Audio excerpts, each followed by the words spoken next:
Good morning, ladies and gentlemen, and to our members on both sides of the aisle. Today's hearing will continue our work on digital assets and examining the market structure framework. I encourage members on both sides of the aisle to use this hearing as an opportunity for productive dialogue.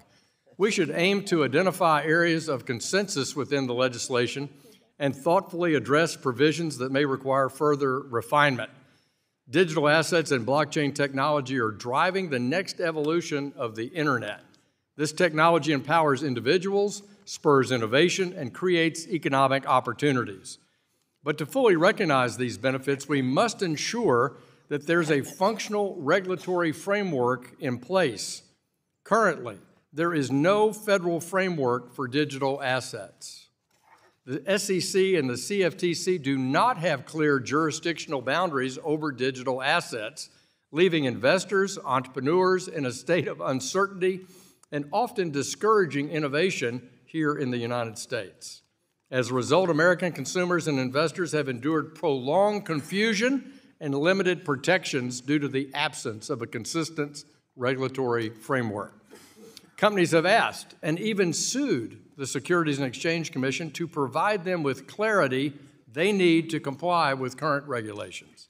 Others have even moved their operations out of the U.S.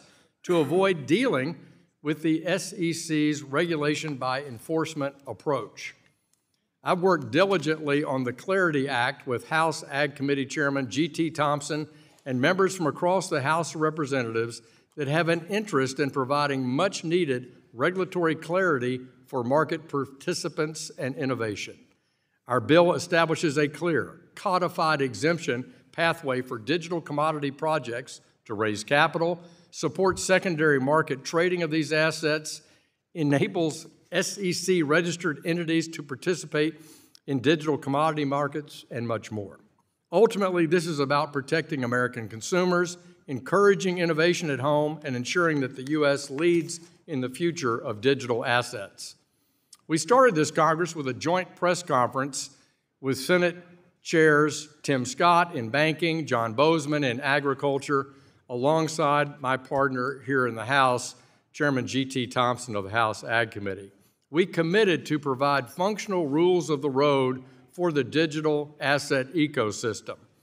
The discussion here today is a critical part of that journey, and I look forward to an informed conversation on how digital asset market structure legislation can deliver meaningful protection and benefits for our constituents and for the innovation technology across our economy. With that, I yield back.